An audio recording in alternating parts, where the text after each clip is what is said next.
Hi, Karen Worley, General Manager, Eves Bay of Plenty, with another market update for you. There really has been little change in the real estate market since my last report.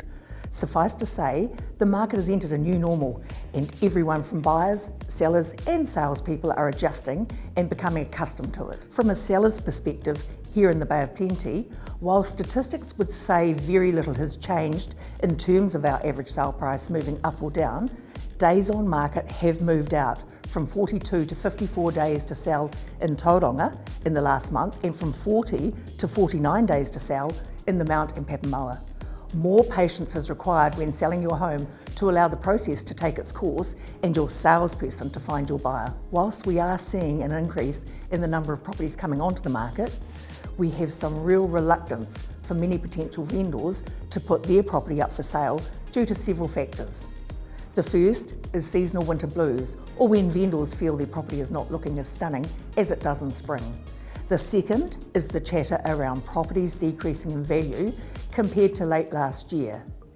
And the third is that buyers are becoming scarce and or very particular in what they're looking for and hard-nosed in negotiations. Let's address those three things. 1, every seller wants their property looking its absolute best when selling. However, for that very reason, competition increases in September and October as a flood of homes come to the market to catch the spring rush. If you have the desire to sell, get your property on the market and reduce the risk of competing against a host of other properties. 2, decreasing prices. There was very little movement in our two areas around median sale price. In Tauranga, the market moved back from $942,000 in April to $937,500 in May, and in the Mount area, prices also moved down $5,000 from $1.125 to $1.120. If you are buying and selling in the same market, then no matter what the market does, the difference between what you are selling and what you are buying should be the same or similar. If you are selling just because the property is surplus to your requirements, then it may be that you do hold the property until the market recovers, and good luck predicting when that might be.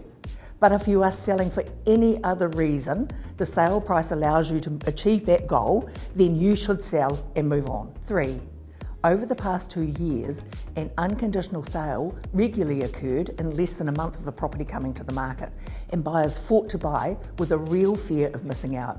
What has changed is the transition of buyers from an unconditional position due to pressure and pent-up demand to buyer reluctance to jump too early and pay too much for a property. Buyers are being more discerning about their wants and needs and waiting and watching. That said, we saw 108 unconditional sales in Tauranga during May, up from 88 in April, and 69 in the Mount and Papamoa. Buyers are still there.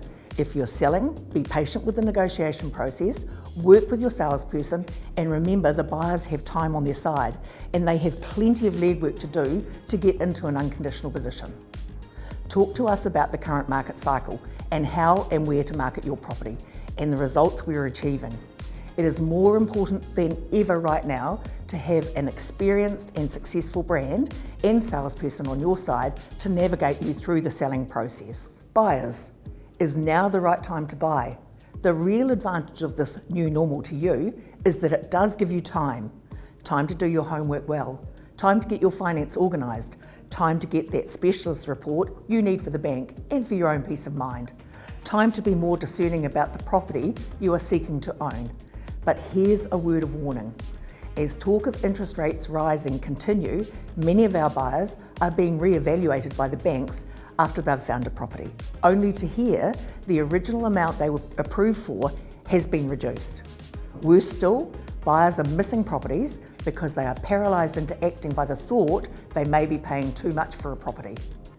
Do your research well, keep the goal of owning a property in your mind, and then get on and find that home.